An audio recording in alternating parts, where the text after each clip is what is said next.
Hi folks, welcome back. We're living in the golden age of feelings over facts where men can get pregnant, criminals are victims, and somehow Kamala Harris still thinks she's next in line for greatness.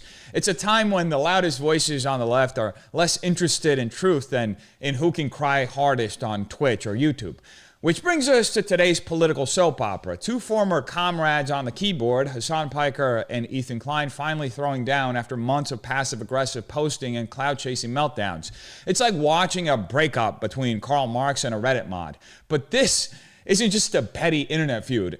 It's a glimpse into the performative, cannibalistic, and utterly unserious nature of the progressive influencer class. So buckle up as we dive into the tears, the tantrums, and the total collapse of whatever was left of their ideological bromance. Now, to recap the feud between Ethan Klein and Hasan Piker, we have to start with the not-so-quiet collapse of the podcast. Leftovers was supposed to be Hasan and Ethan's answer to right-wing media, two self-proclaimed leftist thought leaders holding court on Twitch drama and politics. But behind the scenes, things were rotting. Scheduling issues, passive-aggressive jabs, and a growing ideological rift between Hasan's performative socialism and Ethan's spiraling culture war crusade. When the show was quietly paused at the beginning of the Israel-Palestine conflict, while both Ethan and Hasan took opposing stances on the conflict, fans were left guessing. But the silence said everything. This wasn't a creative break. It was a slow-motion implosion of egos and unspoken resentment. Then, after months of jabs at each other, came the content nuke. Ethan, in classic scorched earth fashion, dropped a 40-minute video airing every piece of dirty laundry. Hasan, according to Ethan, was flaky, dismissive, and ultimately more loyal to corporate brand deals than any supposed cause. The subtext wasn't subtle. Ethan painted Hasan as a fraud, someone who plays revolutionary online but folds the second it affects his comfort or PR. It wasn't just personal, it was ideological. Ethan calling out a hypocrisy at the heart of the leftist influencer culture. These guys talk like Karl Marx but act like PR firms. Ethan's video didn't just end the friendship, it shattered the illusion of unity in progressive media. And finally, after weeks of social media sniping, subtweets, and parasocial fan wars, the two met on stream for what was billed as a civil conversation, but quickly turned into a masterclass in deflection. Hasan refused to address court criticisms and leaned heavily on semantics and emotional appeal, while Ethan oscillated between legitimate grievances and self-pity. It wasn't really a debate. It was just two brands defending market share. And that's the real story. This feud wasn't about friendship or even politics. It was about image management, audience capture, and who gets to be the face of online progressivism. So in essence, the debate revealed just how little ideological substance actually exists beneath all the branding. Ethan pressed Hasan on issues like the Israel-Palestine war and the hypocrisy of being a socialist funded by corporate platforms, but Hasan dodged and redirected, never conceding fault, only playing to the optics. The most telling moment, though, when Hasan dismissed Ethan's concerns about moral inconsistency with a shrug, because it's not about being consistent, it's about surviving the news cycle. There's no actual accountability in the progressive influencer space, just an endless loop of moral posturing and tactical retreats. Now, Ethan, for his part, tried to frame himself as the aggrieved party who just cared too much, but even that rang hollow.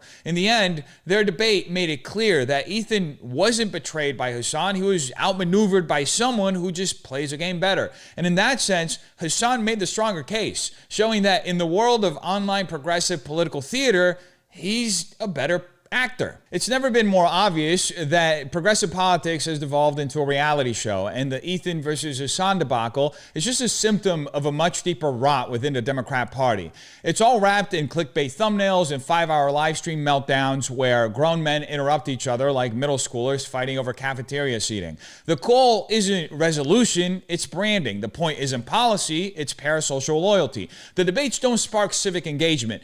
They're just content, monetized conflict dressed up as concern. And the irony, none of them could name a single piece of legislation actually affecting the state they live in, California, that's more relevant to their lives and their audience than the Israel-Palestine conflict. Not the gas tax hikes, not the exodus of small businesses, not the crime waves forcing people out of Los Angeles, not the ballooning housing crisis.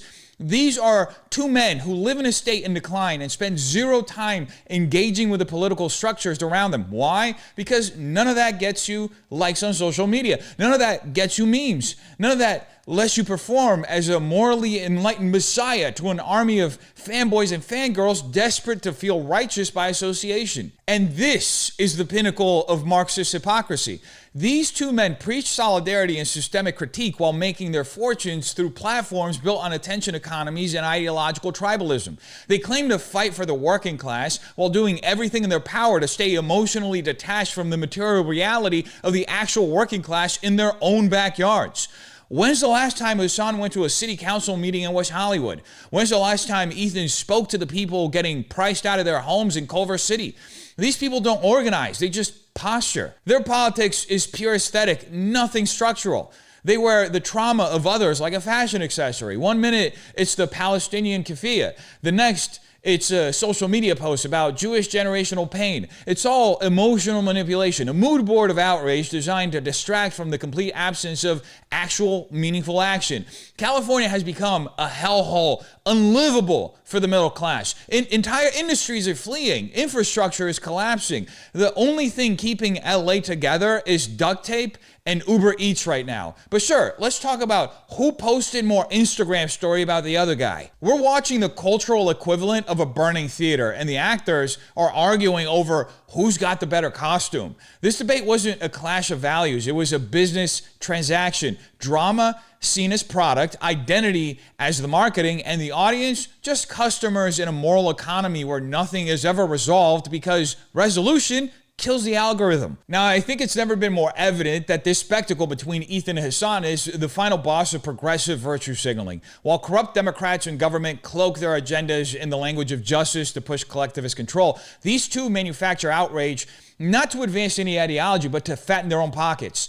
It's a morality play starring two Ebenezer Scrooge types putting on a warped and hollow performance staged in the name of redemption, but in service of their own ad revenue. A ring lower than Jerry Springer, it's professional mudslinging disguised as political discourse. But unlike Springer, this actually poisons the culture. It divides, alienates, and dulls the public's capacity to think clearly right when America, like ancient Israel and Jeremiah, faces internal decay and external forces seeking to dissolve it from within. This isn't just noise. It's pure erosion of trust, of unity, and of any chance at meaningful civic recovery. So to put it bluntly, this isn't activism. These guys aren't thought leaders. They're entertainers. Somewhat clever, occasionally charismatic, but ultimately hollow. If you want real political change, stop donating to and fighting battles on behalf of millionaires and gated communities and start showing up to school board meetings or your local neighborhood council. Because the only thing Ethan and Hasan are changing is their subscriber count, and they're laughing all the way to the bank. So the real question isn't who won this debate between Ethan and Hasan. It's why is anybody still watching the circus and calling it politics? Why do we keep mistaking performance for principle? Why do we hand the microphone to multimillionaires who've never knocked on a single door for the causes they claim to champion? Maybe it's easier to argue online than show up in person.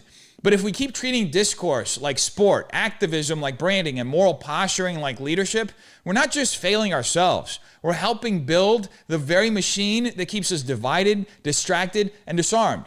So just ask yourself, who actually benefits when the loudest voices say a whole lot of nothing while completely avoiding the truth?